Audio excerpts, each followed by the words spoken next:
The afternoon sun of Phoenix, Arizona was brilliant and hot, casting long shadows across the asphalt of Jefferson Street. On a gleaming silver Vespa scooter, a woman in her late 30s navigated the light traffic. She wore simple jeans, a plain white t-shirt, and a pair of aviator sunglasses. A navy blue garment bag was carefully secured behind her seat. Inside was a maid of honor dress for her sister's wedding, an event she was now officially running late for. This woman was Maria Rodriguez, but not the Maria her family knew. In her professional life, she was Deputy Chief Maria Rodriguez of the Phoenix Police Department, the second most powerful cop in the entire city. But today she was just Maria, a sister on a scooter trying to beat the downtown traffic. She hummed a tune, feeling a rare sense of freedom. No uniform, no radio chatter, no crushing weight of responsibility. At a quiet intersection, she slowed but didn't come to a full 3-second stop, executing a maneuver every local driver did 100 times a day. That's when she saw the flashing lights in her rearview mirror. A PPD patrol car. She sighed and pulled over. 2 officers got out.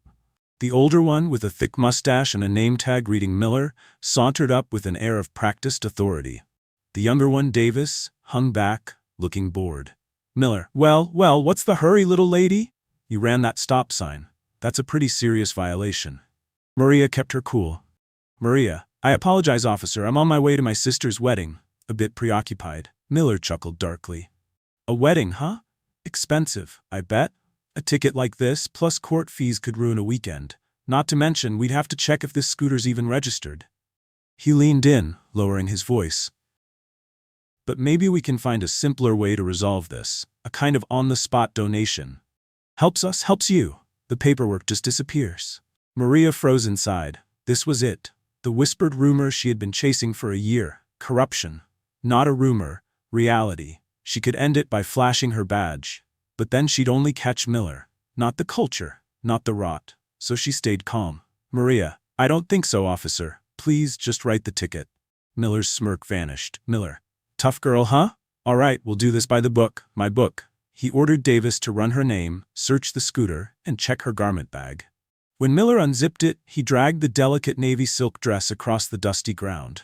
Maria's jaw clenched. It wasn't the dress, it was the blatant disrespect. Finally, Miller sneered. Miller, you're uncooperative, driving a stolen vehicle maybe. You're coming with us.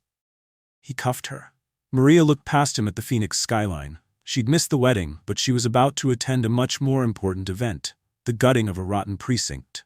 The ride to the 12th precinct was filled with jokes. They mocked her as Princess Vespa. They ignored calls about real crimes. At the precinct, the desk sergeant, Reynolds, barely looked up from his newspaper. Ran a stop sign, gave us lip. Scooter's probably hot, holding her for obstruction. Fine, process her. Holding cell B. No questions, no verification, just complicity. Her belongings, including the garment bag, were tossed aside. They shoved her into a cold, grimy cell. Hours passed, no water, no call, no rights. She sat on the bench, fury building. She wasn't just observing anymore, she was judging. The defendants didn't even know they were on trial. Then Miller and Davis returned, smug. Miller, had enough? Sister's probably cutting the cake by now. But we can be nice guys. Maybe for $500 cash, we'll make this go away. This was the final move. Extortion. Maria stood, calm and deliberate. Maria, you're right, Officer Miller. I've learned a lot today. Officers from the 12th precinct conduct illegal stops, extort civilians, and detain without cause. Sergeant Reynolds is complicit. Miller faltered. What the hell are you talking about? Her tone shifted. Civilian Maria vanished. Deputy Chief Maria Rodriguez emerged. I'm talking about Penal Code Sections 67 and 68, bribery of an officer, about General Order 3.45, conduct unbecoming, about obstruction, extortion, corruption, and you just committed them all.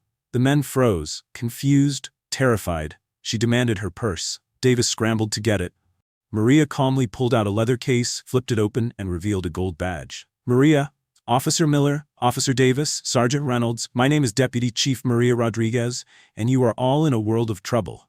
The effect was instant. Davis turned pale. Reynolds stumbled. Miller stammered. Miller, Deputy Chief, ma'am, it's a misunderstanding. There is no misunderstanding. You thought I was a nobody. You disgraced this uniform. You disgraced this city. You preyed on the people you swore to protect. She dialed the chief of police and internal affairs directly. Chief, it's Rodriguez. I'm at the 12th precinct. I need IAD here immediately. Multiple felonies witnessed firsthand. Yes, our officers. I'll secure the scene. She snapped the phone shut. Maria, as of this moment, you are suspended. Hand over your badges and weapons. Now. They obeyed silently.